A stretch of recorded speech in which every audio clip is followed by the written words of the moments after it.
All right, well, welcome back to the 1 Ounce Pour. This is Season 3, Episode 3. Lucky 3 is coming in hot. And today we have Zana on the other line. Say hello. Hello. No one can see you, which is good for right now because, you know, it's just one of those people aren't paying us. So if they start paying us, then I'll be like, by the way, you're visible. But until then, you can subscribe to our OnlyFans, and I'm a bit of a, I'll do anything for money, so, you know. Oh.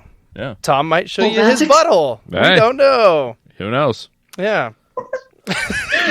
But before we get started in anything involving Tom's nether regions, everybody grab your ounce. We got our liquor clicker here. Yeah. And go ahead and pour yourself your ounce. And chin chin, welcome to the 1 Ounce Pour. Thanks for having me. And for those that do not know what the 1 Ounce Pour is, we are a show all about hobbies. My name's Drew. I'm Tom. And we started this show because we have had a lot of hobbies. But we're not hobbyists. We are definitely hobbyists. I'm probably one of the biggest hobbyists you'll ever meet in your entire life. I'm going to get that tattooed right above my ass crack. He's just kidding, federal officer. He's not a hobbyist. But we are. And we're going to get it made on T-shirts when, again, people pay us. But for now, I'm actually going to start off today going a little different route because I just explored a new hobby. Nice. What do you got, Drew? I went jeeping in Moab, like for realsies. Nice. Yeah, and what is jeeping? It's like where you do the Jeep wave to people and then go off road. Okay, yeah. Can you show me the Jeep wave one more time? Like, hey. Yeah, it's like, oh, like you got your hand on the steering wheel and then you just like pop two fingers up, like, what's up? Okay. Yeah, and at first I was like, wow, this is interesting. I get to do it to every Jeep. And there's a lot of Jeeps in Utah, so I'm kind of like, fuck, here comes a Jeep. There you go, buddy. And I'll say this, when I had my Cherokee, I never did that. Well, it's only a Wrangler thing. Oh, well. You can only have a Jeep Wrangler to do it. Oh, whoop-de-doo. Yeah, so, I mean, if a Cherokee does it to him, you just flip him off. You're not I part think of there's a lot of motor vehicles that have, like, very specific waves, because I know with motorcycles, there's, like, a low hang and, like the low hang, like, hand off to the side. Yeah, and I don't know what it means anymore. But I think the origination of that was like, don't end up on the ground. It's usually like rubber side down is the way you say that. Yeah. Rubber side down. Don't go down there. Like, and when I was riding, it was always weird to me because it was certain bikes. Like if I was on my little tiny Honda and I did that, like Harley guys would just shake their head. Like, what are you doing, buddy? But then when I had like a 1400cc cruiser, I'd do it to Vespas, and they'd be all excited, like, yeah! Part of the crew! Everybody on two wheels gets to do it, all right? There's no like, you know, oh man, you're not part of the club. Everybody's part of the club. They're all out there risking their lives. So if I get a moped, then I can do that? Absolutely. All right. Absolutely. I'm a big Lots of proprietor. inclusivity. Yeah. Yeah, open the doors for everybody. But anyway, jeeping down in Moab. It was so much fun. I had the wife and the two kids strapped into their seats back there, and we were tackling some terrain that I probably shouldn't have had two kids in the car for. So when are you going to refinance your house and start doing all the cool shit to your Jeep, man? That's the thing. I could see how it becomes a big money pit because we just did like, I don't know, it was like a 2 or 3 rated climbing thing. Yeah. And I was like, oh man, I think I need another 2 inches on this lift. And then I need like 35s, 37s, and maybe like, you know, special air down kit and some bigger shocks. And maybe this would be better. And I was like, for the one time I've done it, but yeah, it could be an expensive hobby. I could see that. So, you know, hashtag Jeep Life. I'm all about it now. I'm living that culture.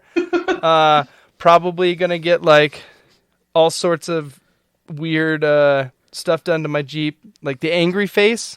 I was telling my wife how much I hate Jeeps with angry faces because Like the There's an headlights. angry face in the Jeep. Oh, is that like the headlights? Yeah, the headlights are all angry looking. They're like, I'm a Jeep. Like, you're in a Jeep, man. Chill out. You can get those eyelash things. That they Ooh, have on that's cars. that's the route I should go. Not an angry Yeah. Jeep, but just eyelash Jeep. Could be like the girly Jeep, like Yeah, hi. like, hey, You know, boys. stickers, hi. Well, so I have a Gladiator, and we've named it Gladys. So, Aw, yeah. that's cute. It's an old lady Jeep, hey, we can. That's how I I'm drove gonna it, make too. it up this hill. Just like an old lady, like, oh, we're going up the hill, and people are honking behind me, and I'm like, it's my first time in a Jeep. Whew. Well, hey, Oh, wow. we got that out of the way. Hey, Tom? Yes. Tom eats what? Congrats on your new hobby. Thank you. I was fishing for a compliment. Tom never gives them to me, so Why would I? I don't know. You don't want my esteem to get too high. That's the trick, right? No, you keep him down so he does not really think about himself. Then bad on you for trying new things. That's bad. Don't do that. I was gonna say when Drew comes, hey Tom, I'm getting that lift. I'm about $5,000 short. Click. Come on, Tom. We need to start selling equipment. Quickly. All I right, don't Tom. think we got $5,000 in equipment. Give All us the Tom Eats. Tom Eats. Piper down. Piper down. Ooh, Yep. wait, hold on. Piper down. Obviously, the Scottish bar, right? Scottish and Irish bar. I mean, they've got. The only reason I'm calling it a Scottish bar is because I've had a Scotch egg there. Yeah. And they're huge. Yeah, they're good. Those are so Yeah. good. They're Oh amazing. yeah. You go there for brunch on Saturday or Sunday. Oh, so good. Big Scotch eggs. So good. And then lunch specials every week. Oh, or every day actually. So So here's a question. Yeah. What's your favorite bar food? There, No, just in general. Just over all your bar eats, what was your favorite one? I mean, wings are always a pretty safe bet. All right. But there, definitely the poutine. Poutine. All right, Oh, it's Zana. so tasty. Oh, nice. Best bar food. I'm so boring. Fries and ranch. No, that's As not much boring at fries all. and ranch not as I boring can at all. get. Have you ever had Omar's zucchini fries? Those are good. Yes, Yeah. it's been a long time since I've been to Omar's. But Oh, yeah. yeah. Well, Those now ones you sound- know where your fiance, by the way, congratulations, can take you. Okay. Get some. Hey. It's like Taylor Tomlinson. I am now better than everybody. Like every woman does the thing. Right. Like, oh, Yep. let's see the ring. It's not like they're like, oh no. You know, it's just for me. No, they're like, yeah, look at this motherfucker. You will look at it, you will like it. I have decided. I always like the pictures too, because they'll put it next to their face. Like, oh, I got engaged. Like, who asked for that picture? I don't know. Whatever. That way you can correlate the face to the stone, I guess. Like, yeah, this is for size comparison. God. Wow. And Drew I tried just that went with a right girlfriend into of the mine. deep and end she on just that stared one. at me. I was like, look, and she was like, what am I looking at? And I Oh, was ooh. like, but whatever. What's her address? Let's cut her. No, she's one of my bestest friends. We're not cutting people. Okay, all right. I'm just saying, if it needs to happen, You'll know, meet my her new at the hobby wedding, is though. cutting people You'll meet for her you. there. Yeah. Just be Yeah. like either a side slash or downward slash, diagonal slash, however, whatever you want. I'll just show up and be like, that's from Zana. I'm just gonna go. I would prefer a good fillet. if Ooh, I all the way was down. That, Wow. but, you know, That's going to cost a little extra, but I'll do it for the same price I'd do a face slash for you. oh, great. Yeah. Yeah. Not that we're tangenting anymore, though. So, Oh, come on. I got to be honest with you, man. My wife thankfully never put her stone up to. Her stone is tiny. But the reason being is because I had to custom order hers, and holy shit, that was expensive. Yeah. yeah. Yeah. When you start getting into let's get designs out, that's when it's like, okay, open up your wallet, bubs, because you're going to be paying for this. No fun there. No. Yeah. No. I am happy to report that my ring is less expensive than Ryan's ring. Oh, you know oh. what? I'm like Ryan is quite the I don't know how to put this gently. He's a man of exquisite tastes. He got a really nice, he just wanted the gold band. It's very simple, but that thing was it was quality, and I was like, Ooh. mine's just pretty and it's cheaper. I got mine at a pawn shop, and I felt pretty proud of that, especially because I'm pretty sure either it was given to the pawn shop out of hate, because I don't need this anymore, or it was given to the pawn shop by somebody who's like, he doesn't need this anymore. So I either have a dead man's ring or I have a very spiteful man's ring. And I feel like it has that energy to it. Like I can feel it like vibrating when people get angry. See, I'm kind of wondering with Ryan's ring, if you throw it into the fire, does like embroidery come out and then you pull it out and it's now cold? We know. We talked about now it. We know. We definitely talked about it. Wow. So let me ask you this. Is this ring as expensive as any of his guns? No, I don't think so at all. I think it's like... I figured that. And for folks that don't know, you can go back to season 1, episode 3 or 4, one of those numbers, and listen to Ryan's episode. And then that's all the notary we're going to give him because this is not Ryan's episode. This is Xana's episode. So before we get too far into that, though, got to talk Drew's Brews Cruise because, again, I was in Moab, so I had to go to the Moab Brewery, or as I like to call it, the Moab Brewery. And I got the Grand Imperial Pilsner. It is delicious, so check it out anytime you're down in Moab. Maybe if you're jeeping, rock crawling. So you prompted me because you were talking about how you wanted to get into rock climbing. Yes. And that sounded like too much work, so I went and rock crawled. So you kind of did I don't want to get exercise. I want to sit in a Jeep and go over rocks. It's amazing how many of those guys existed out there.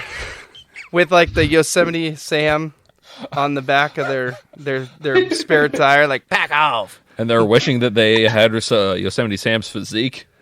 I think everybody wishes for that physique.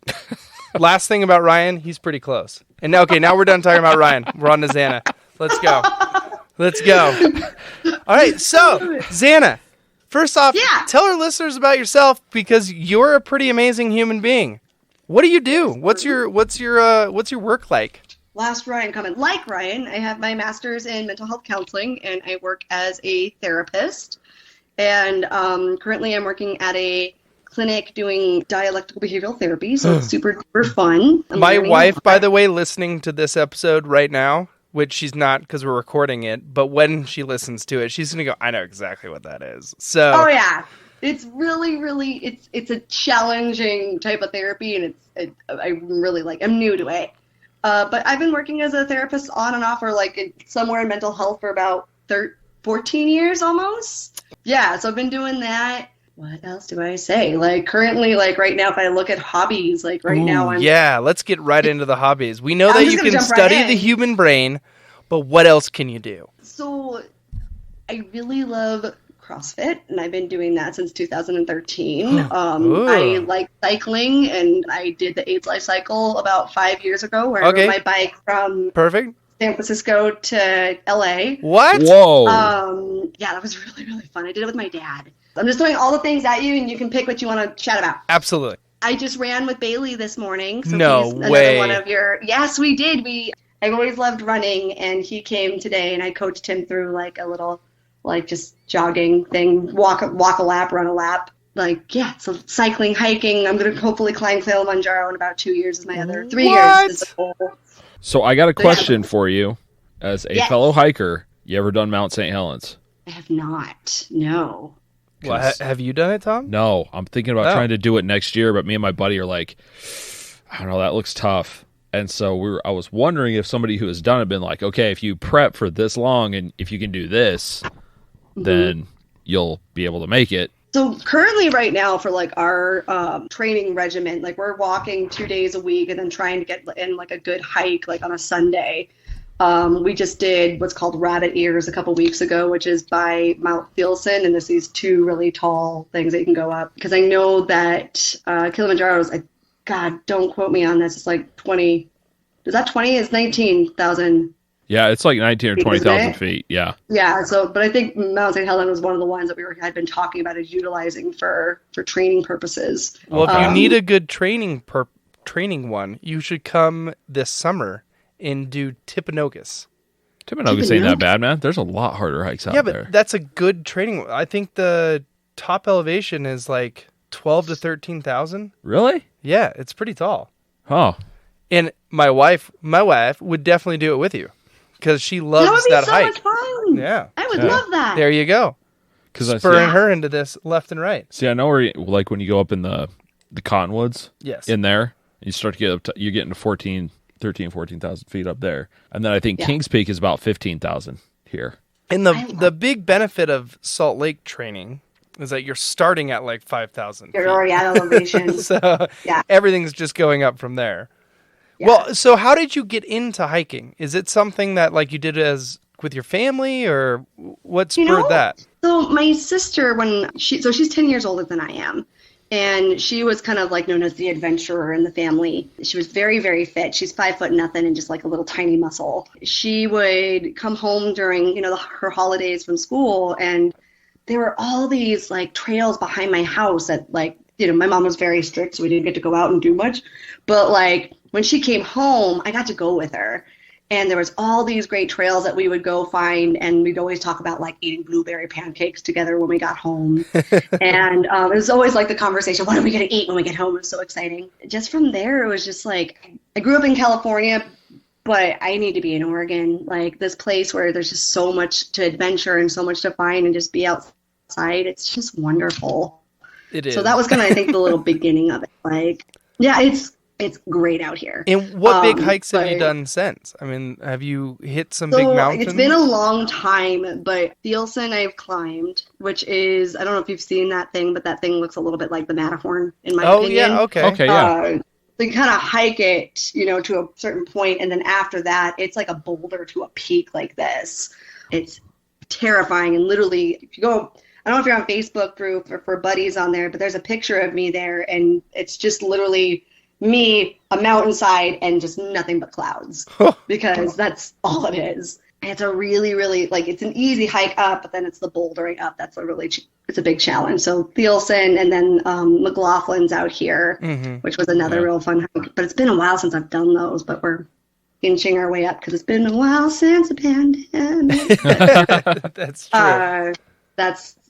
Those are some of the ones that I've done here. And other places I've hiked was like, I used to live in Humboldt and I lived in Hawaii, so I got to find some trails out there too. Nice. So that's awesome. Yeah. Have you done Pilot Rock? I have done Pilot Rock. That's one of my favorites. Super fun. Yeah. Quick little jaunt up to it, and then you're just bouldering your way up. Yes. Well, and I feel like Pilot Rock is a great trainer for Thielsen because like you have to do that bouldering piece. Yeah, it's a fun one. Yes. So we'll probably get that one in here soon. Yeah. So 2 to 3 years out on Kilimanjaro. 2 to 3 years out. Okay. And you're already prepping. We're starting prep now. Perfect. And do you have like a set hike team, or is this something you're roping Ryan into, or what's going on? I don't know if I'm going to I don't think he's walking with us. My hope is I can get him to just come and maybe like do a safari afterwards or something, but we'll see. There you go. It's got the name Kill a Man in it, Drew. I don't know how many people are going to be volunteering for that one. He's really scared when he's up there with me. That would be the challenge. Right? Yeah. Fair enough. No. Fair enough. That's right. People need their hobbies when they're in a relationship. My wife was an ultra marathoner, and I don't have that physique, so never joined her on that. Yeah. It's never too late to start, Drew. It's too late. It was too late when we first met, and she's like, I'm into running. And I'm like, oh, okay. How about I make this deal with you, Drew? If I can do an ultra marathon, so can you. Yeah, all right, deal. Okay. Just for that, next year, I'm going to be like, all right, Drew, let's do this. Yeah, I'll see you then. I'll see you then. All right, so with your hiking. Yes. How does somebody get into saying, I'm going to start hiking Kilimanjaro? Because that's like anybody could say that, right? But the you got to start that. I started with, my friend Rosie, like we've known each other for a long time, but we've actually gotten to know one another because we had this common goal. And she had just brought it up one day when we were just having a glass of wine, and she was like, I've always wanted to do that. Do you want to do it with me? And I was just like, yes. Kind of when you look and research Kilimanjaro, like it's called the Everyman's Mountain. And, it's not as big as Everest. It's, it's a easier hike in the sense I don't think there's like the mass amounts of like, snow and everything. So you can go different times a year. But we did find, I don't remember what outfit there is, but there's different kinds of hikes you can do. So there is I think an 8-day hike. So you have more time to acclimate and really make sure that you kind of come up, come back down, and really just like, you're more likely to be successful and reach the top. Oh, that's cool. So do you have to take oxygen up there? Like, do you have to have oxygen packs when you get up there, or? Not that I remember from reading it. I could be totally wrong. Don't hold me to that. I don't think so. I think that's what's part of the trip that they do, where it's like they bring you partially up, bring you back down, and they do that over and over to really make sure that you're prepared. Huh. Okay. So it seems like it's doable. We'll see. We're gonna have to check back in on you with that whole scenario. I mean, hopefully in 2 to 3 years. Yeah. It'll be our season 20, season 28, episode 3. We're back at it. We're here. Yay! Well, that's gonna be awesome. I'm excited to see that journey. It's gonna be cool. Yeah. Yeah. Well, and it's been fun to have, since pandemic, because everything kind of shut down. It's been nice to have like a lofty goal to kind of work towards, and so I'm excited. Get yourself to that goal. Yes. So have you done any hikes over in the Appalachians? No, and have you? No. I've heard. I mean, one of my goals is to do the entire Appalachian Trail. That's you should do the whole PCT trail instead. It's closer. I want to do both. It's better. I want to do both. All right. There's also, I know, a trail that they were doing that was like the California coastal trail that was going from the bottom of California and then all the way up. So that was another one that I've been kind of curious about. Because then that one also, like, you're going through towns if you need to. Yeah. So you have a little bit more resources than just the PCT. I was going to say the PCT, I know that you have to like arrange drops, and if you're off, like if you get off course, things get bad pretty quick. And that's kind of...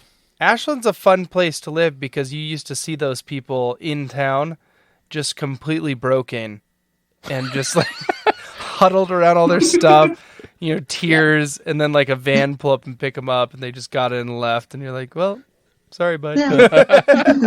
You were so close, but yet so far.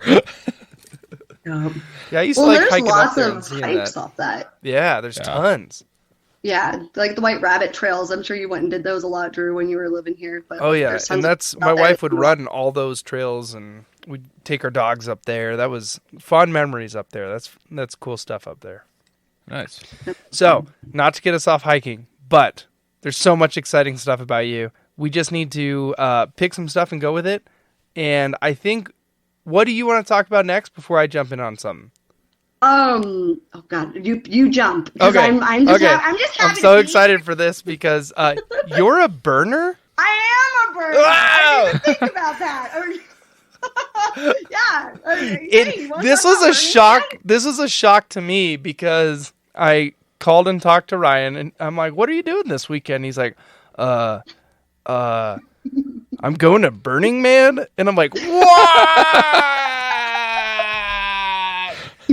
I mean, this is coming from the guy that would like have 2 beers and then watch all of us get drunk and just be like, "Yeah, this is partying."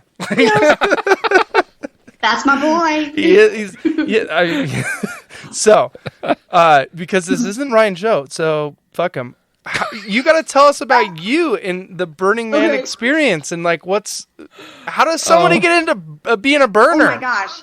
So, there's a website, Burning Man, like just look it up. You can get in there. There's all kinds of things. Burning Man is a wonderful, wonderful community.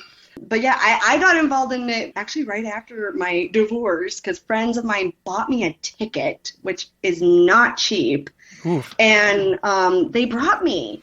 And I got to be part of their theme camp, which was a restaurant. They had this 4-star restaurant at Burning Man, and they hid invitations to these really like fancy 4-course dinners that we made out in the desert. Wow. And it was amazing. I was actually just hanging out with a bunch of my burner buddies just today. Like, it's just lifelong friendships are amazing. Yeah, it's just like I can't say enough good things about the community, and that's the cool thing about it. Nice. Because what I hear is it is amazing people all trying to survive out in the desert in the brutalest kind of conditions.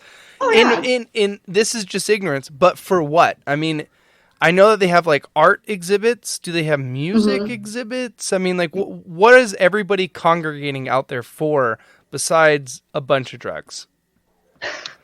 And that's the thing, is that like everyone thinks The drugs, yes, it's a huge part of it.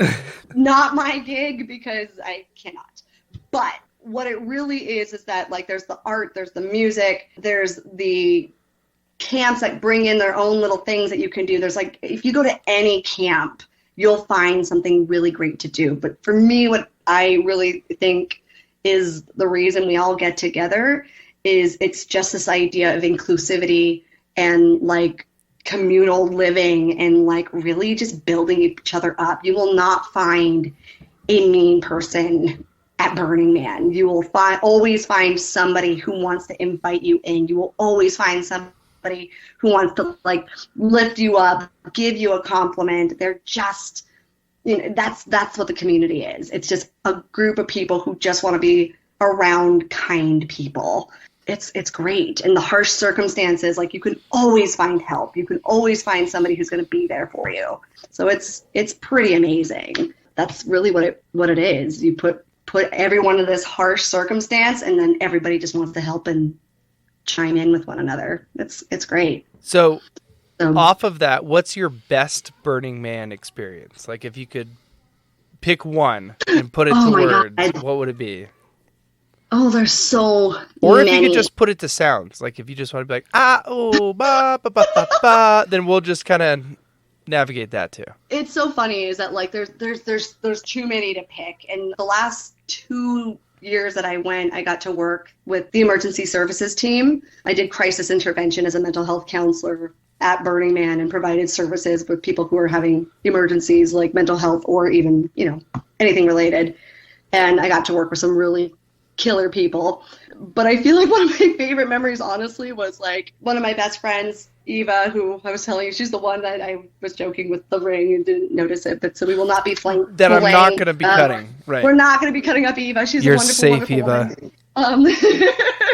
She's also one of the ones who got me the ticket my first year. She is the one who got me my ticket. Our first year together, my first year, because I tend to be a little squirrely and excitable about things.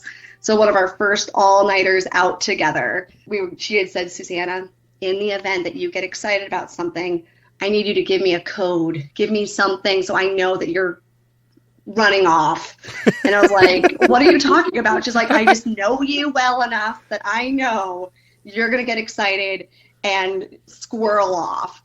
And I just was like, okay, well, how about I'll scream squirrel. I'll scream squirrel if okay. I'm going to do that. this is how I know. I've said this multiple times, but I think this is how we're definitely two relatable humans. My spirit animal, my spirit animal is a golden retriever, and I'm pretty sure you're squirrel. Yep, exactly. So you're out at Burning Man and you're just running around yelling squirrel. It's this wonderful, wonderful night. And the other thing is that, like, it's my first year. I'm going through a rough patch in my life, but I had these wonderful people around me just being really supportive. And I love music. And I was in a band, and I'm actually playing with Bailey recently. That's been very fun. Yes. So one of my all-time favorite songs is Sweet Child of Mine. Oh. And it's just a song near and dear to my heart. We're sitting there, we're all chatting, we're out on playa, we're looking at art.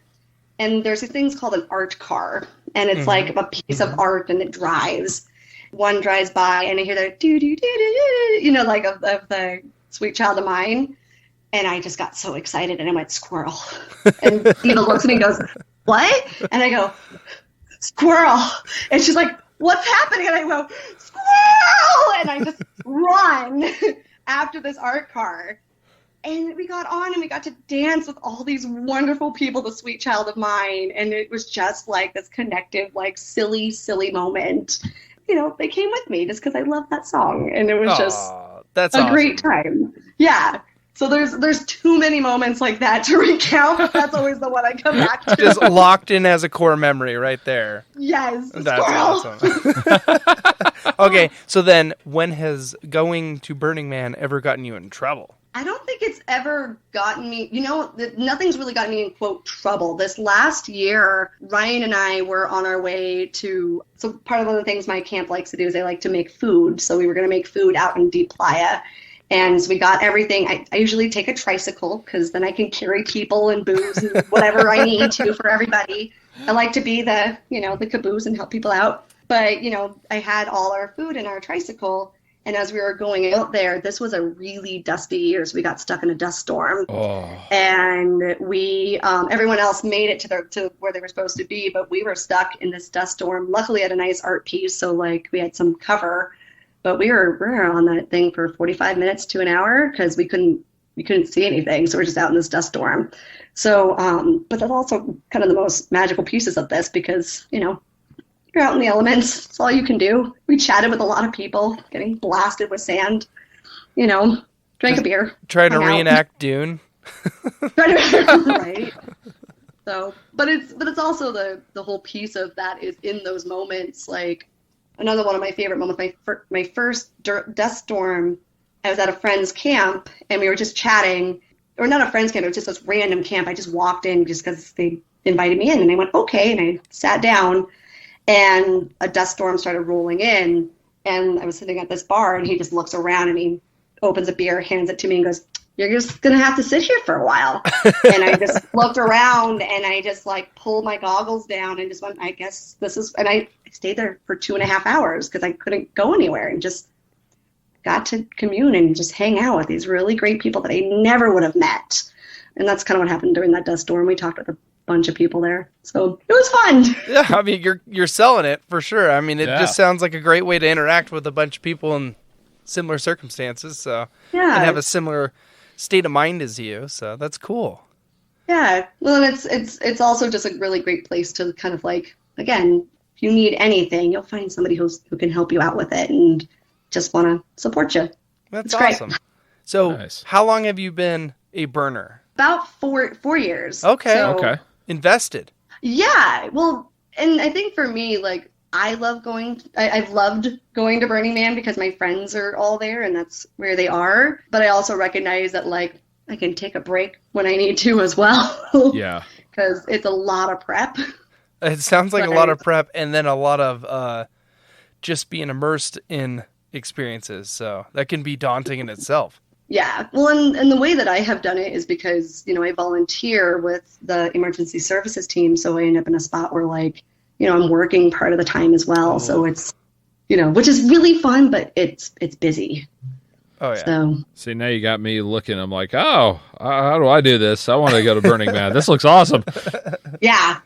Well, and the way you do this is like, the biggest thing about Burning Man is that there's 10 principles of Burning Man, and something that's radical inclusivity, radical inclusion is kind of there's 10 pillars if you can find them, because I can't remember them, but the biggest one and probably the most important one is radical self-reliance. So everything that you need, you need to bring it. So you have to bring all of your water, all of your food, your shelter, your shade for your shelter, because you are in a space where that if you don't have extra shade, that it can be really uncomfortable. Electrolytes are really important, which is, if we're talking about things that got me in trouble, that's one of them this year. I learned electrolytes this year are really necessary. You bring everything in and you bring everything out, and they have porta potties, thank God, but if you are in a dust storm and can't make it, pack it in, you pack it out. There's a lot of doggy bags. So there's actually a lot of things you can do about that. Like, okay. We brought a toilet. I have girlfriends who have what's called like a little wee package that you can do to pee into it, and doesn't come out and just stays in there. You take it home. Oh. All so, right. There you go. Now you're learning all the things Take your pee home. Yeah. Burning Man. You do. Take your pee and That's poo how it home. works. Wow. Yeah. Well, cool. So, I do got a question, though. Can you take, like, an RV in there, or do you have to, like, park and walk in?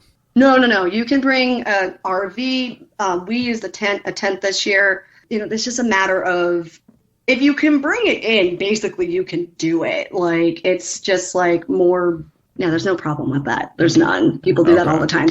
Tons of RVs. Nice. And there's a lot of things where, you look at what we would call the sparkle ponies, which would be people who come in and have other people bring their stuff in them for them. Oh, okay. So people that would in be the your tech industry. Paris Hiltons.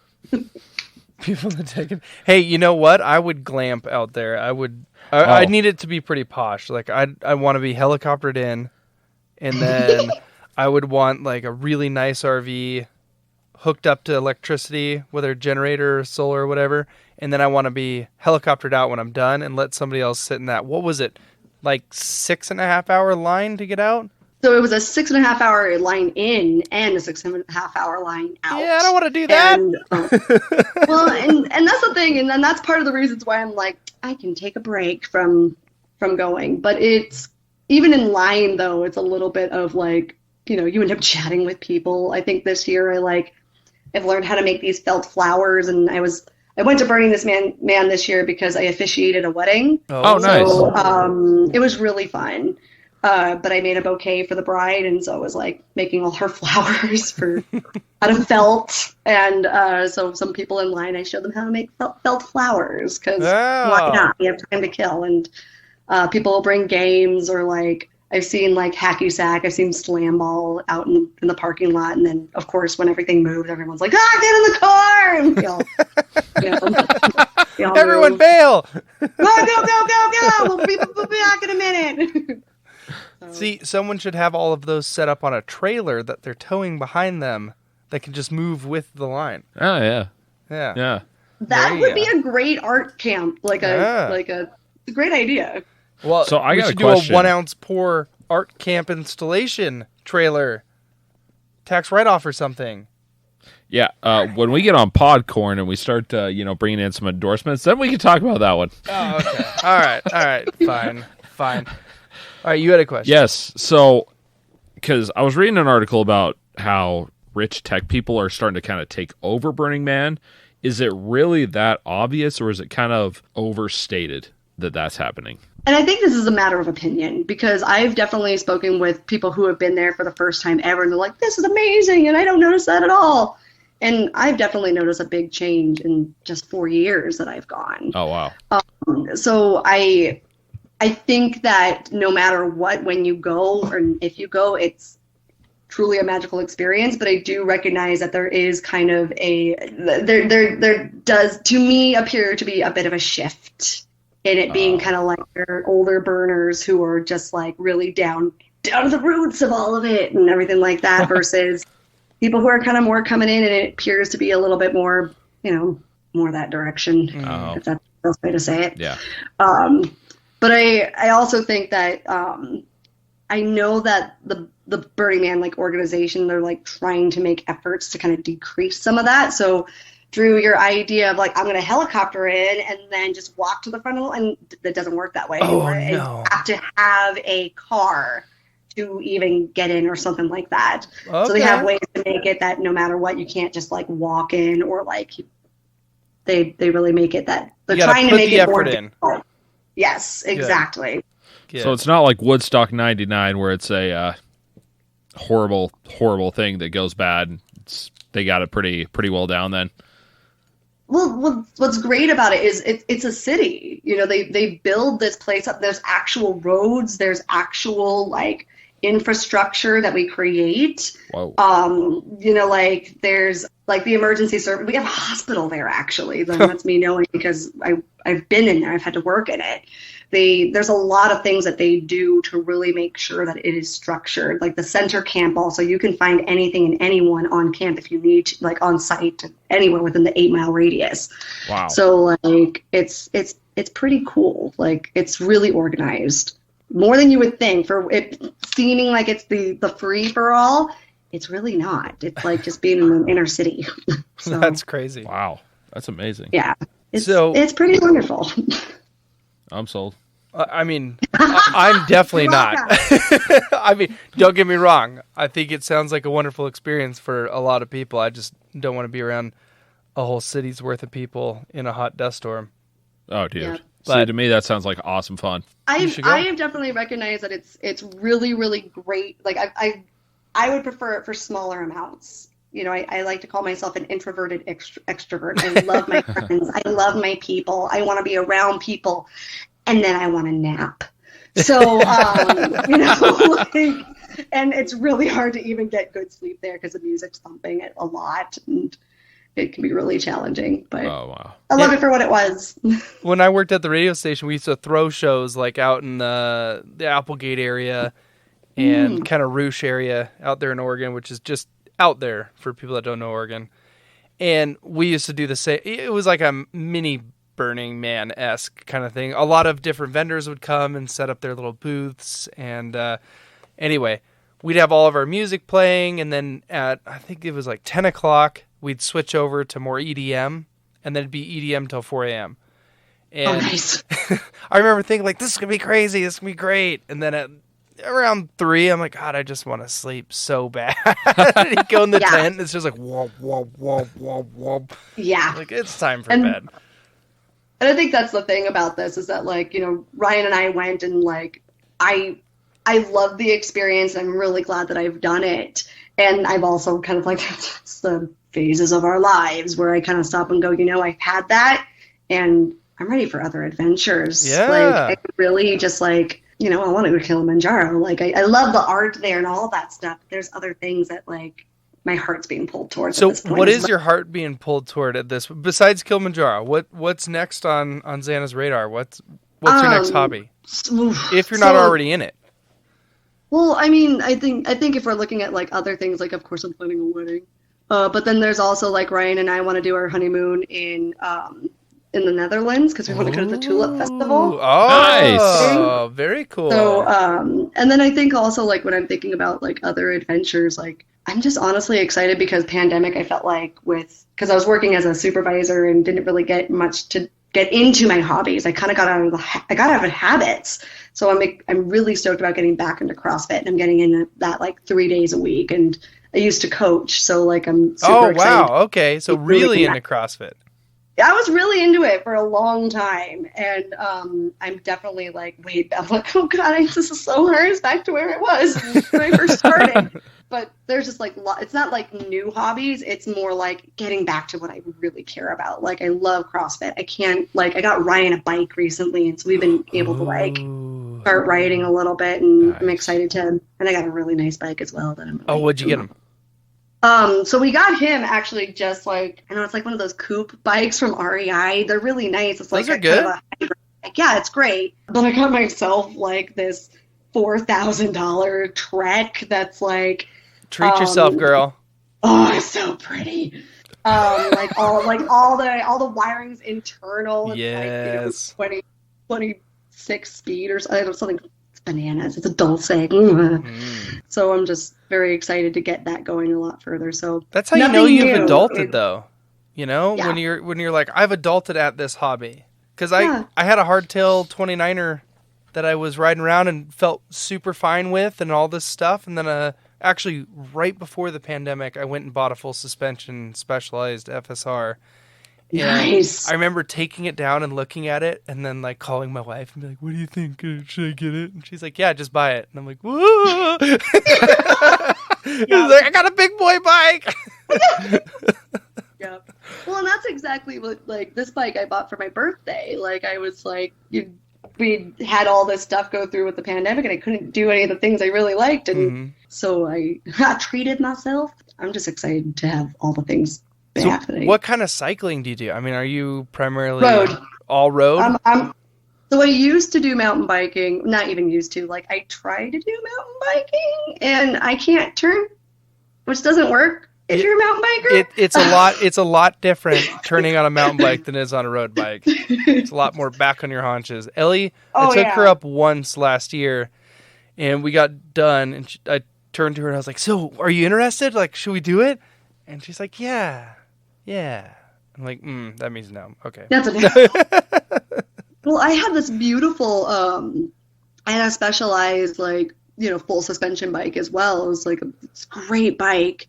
I don't remember what it was. It was really great. I loved it, but I can't turn, and I really want to be out there on it. And I would much prefer get on my road bike and just go as far as I can, or it's like, there's so many great roads, like through the vineyards out, like towards Jacksonville and everything. Yeah. Like, it's really nice to get on my tunes and go. So what's your distance usually? What do you road bike? So back in the day when I was doing it a lot more, like I get a good like 30-mile, 40-mile Whoa, radius. all right. Right now I'm just happy when I'm like, I got 20, 15, like gosh, I'm great. Like I'm just happy about that right now. It's really fun when you kind of get back to your passions that you're just like, I'm just happy to have any bit of it. All the I just little even wins. did even just a 5-mile loop like a week ago, and I was like, that was the best. Just so happy to be on a bike. So now here's my next question. Have you ever done Loja? Loja, no. Logan to Jackson. Logan to Jackson. Logan to Jackson Hole. No, I've never Logan, done that. Utah. Yeah, Logan, Utah. Oh. Jackson Hole. I Iowa. haven't been in Utah ever. So Really? I know nothing. Yeah, she's a Pacific Northwesterner. She's talking about going to Kilimanjaro, man. Like, Well, that's Africa. That's not Utah. People are like, hey, should we go to Africa or Utah? Oh, let's go to Utah. yeah, I'm planning on going to Mount St. Helens to hike, you know. All right. It's Fair enough. regions here, friend. Regions.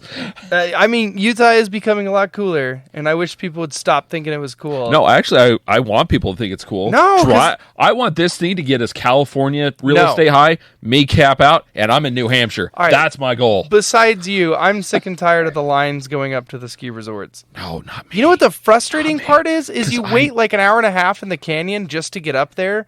Then you get up there and you get on the hill and you're like, where is everybody? Guess what? It's awesome for me because I don't ski. A Utahn that doesn't even ski. I don't ski, and I'm waiting to get back to the Northeast, my friend, to outta retire here. and Get sit outta on my, here. sit on my butt, smoke pot when I'm retired, and that's my goal.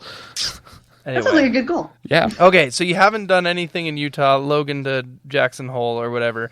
Where's been your longest ride?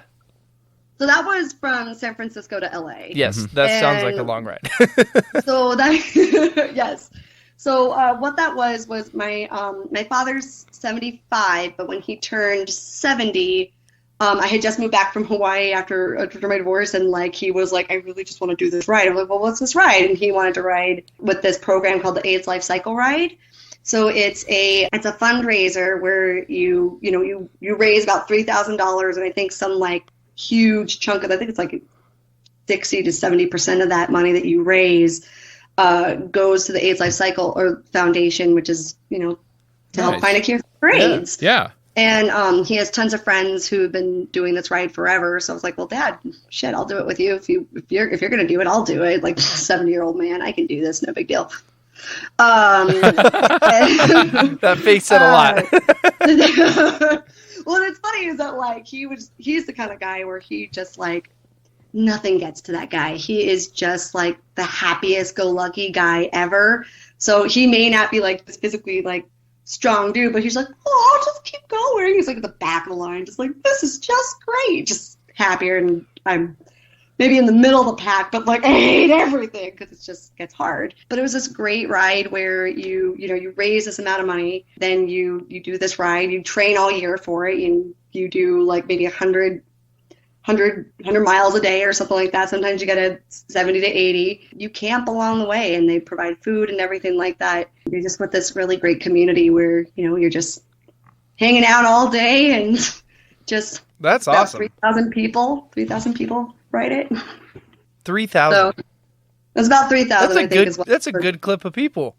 Yeah, it was a lot. And Where are we you had guys to ride riding? single file. Down parts of the one, and like around there. Like we went from San Francisco to Santa Cruz, and then Santa Cruz to like.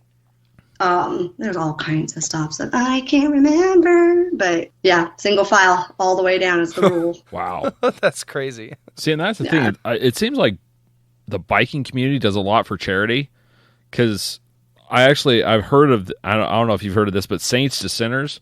So you start out in Salt Lake and you go to Vegas. Oh, yeah. You know what? One of my old coworkers did that. Yeah. Yeah. Saints to Sinners, and it's for ALS. Yeah. Oh, that's so fun. Yeah. Yeah, that's a big ride out here. Yeah. And that's why I was surprised when you didn't know what Loja was, because I don't know what the... Well, I don't road bike. I'm not good on the road. Yeah, but have you ever seen those Loja? Like, keep an eye out. You'll see a bike Yeah, I'm and then gonna look. that on so many cars out here. All right. There we go. So freaking many cars. Have you done any of those, like, Tough Mudders? Or I have done one. Oh, I've actually done 2 of those. Wait, Okay. did I do 2 of those? did you have to go through tasers?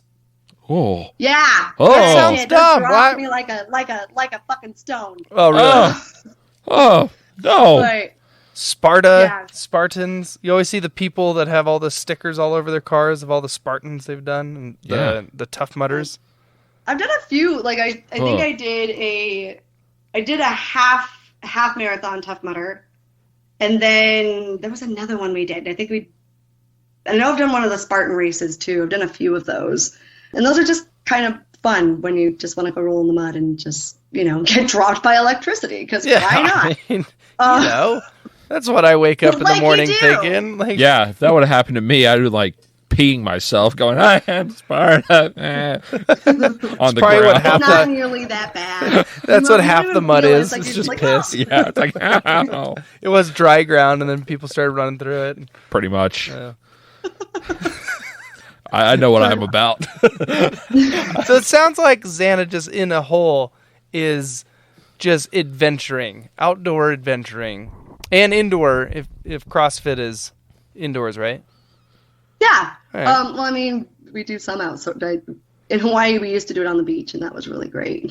So See, I've done CrossFit with my wife, and I always made it sound like I did CrossFit. I'm like, yeah, my wife and I did CrossFit, and Ellie's like, nah, I did CrossFit. You showed up. You came. Yeah. I mean, I'm not gonna lie. I was not for the CrossFit that much. For our honeymoon, we were in New Zealand, and we went to a CrossFit class in New Zealand, and I looked like a small child. These ladies had like huge boulder shoulders, and and like in the United States, CrossFit, especially in Ashland, it was kind of like, okay, you got to row, and then you got to power clean, and then you got to kip, then you got to do like wall squats and that kind of. In New Zealand, they're like, you got to be on these rings for a half hour and then dip every 10 minutes. And I'm like, well, hold on now. I don't know if you've seen my physical prowess or not, but I am not 5'2" and also 5'2" wide. Muscle. With that clarification, muscle. These ladies were just like, no, you just hold yourself like this, and then like beep, beep, beep. And I'm like, I can't one hold myself, and I can't also beep. Like that just doesn't work. Yeah. Well, and the whole original idea of CrossFit was like functional fitness. So the idea was like everything you were doing was translating into everyday life. So like if you're doing a lunge, you should be able to tie your shoes. If you're squatting, you're getting on and off the toilet. Like that was like what was Glassman, I think that's what's the guy's name. Like that was his original idea of all of it. And then it turned into this whole like just they're freaking monsters. They're crazy. They're crazy. But like, they're so bananas. And just like, yo, what's the WOD today, bro? What's the WOD? And I'm like, oh, don't say that. Why are you saying that out loud? But it's a thing. You got to know the WOD. Actually, one of the former CrossFit champions of the world went to the U, played football for him. Well, look at that. See? Is that Froning? Tommy Hackenbrook. Oh, I don't know who that is. Yeah. I'm not cool enough to remember. You CrossFit. The only reason I know that is because I did work for this guy who was like friends with him. He's like, oh yeah, he was like world champion. I was like, yeah, I'm not doing that. Like, no. Yeah. See, I think my thing is with this is that like what I like about it is you can scale everything. Every movement can be made into something else that is doable, that's challenging in a way that like it's the best bang for your buck. At least that's what I've always noticed when it comes to like, fitness and movement. And like, if I really was like, okay, I want to be able to do these things, CrossFit's always been the best way for me to get there. I think CrossFit is overall like a really good way to get everything dialed in. It's not like, we're not just lifting, we're not just running, we're not just rowing. The thing I think CrossFit could do better is if they had like a Pee-wee's class. Yep. And then the serious class, because I would show up at the Pee-wee's class and be like, oh, here we go. And if they had a really like soft instructor that's like, dude, you're doing great. Like, you didn't do that right, but let me show you. You're doing great. Let me just tell you you're doing great. And then if they gave you like a little belt, and they'd be like, yeah, you earned this, buddy. Yeah. See, I I've do got a think bad there's problem some laws. of thinking of seeing somebody do it and be like, yeah, I can do that. And then I go over and try and I'm like, my back's out. I've got to just crawl out now. Yeah. Well, and I think that's definitely something with the community. The thing I loved about, I think there's a ongoing theme for me is communities, like when you have great people that you just want to be around and have fun with. And when I got started in CrossFit in like 2013, it was just a bunch of friends getting together, just like pick up heavy shit, put it down. Like that was just all we wanted to do. And it was just like the camaraderie was there. And I definitely noticed that there's a little bit of a difference in the community now. It's a little bit more difficult to like kind of get in, and just like, the inclusivity is not really as strong. But there's nothing better than working out with buddies. Like I love it so much. It's crazy. Yeah, even having Bailey here today was so much fun. Like it's just, when I can get Ryan to go do something with me sometimes. Oh, ooh, yeah. He's yelling at me right now because now I'm mentioning it. He's like, sure. Well, I was going to say 2013, you were kind of an OG CrossFitter then. Like, oh, yeah. Right out of the gate. Yeah. That was when, 95 pounds for a woman was like bananas. And now like, and 65 pounds was really like the RX weights. And now like 95 is like what the 65 used to be. And it's just, just not going to happen. No. Well, it's funny that you talk about the like inclusivity of working out with friends and being around that group and all that. Because I was actually talking to my wife. We don't go to church, right? And I was talking to her like, it's kind of, I don't know. My parents always had friends from church, and like Sundays they'd all go hang out and eat their bagels and whatnot. And I was like, we need something like that. So we should just formulate. Thanks a lot, Drew. Like every Sunday I come over here and talk to random people, and we, right. This is a good. We could call this the Pod Church or something. I don't know. Yeah.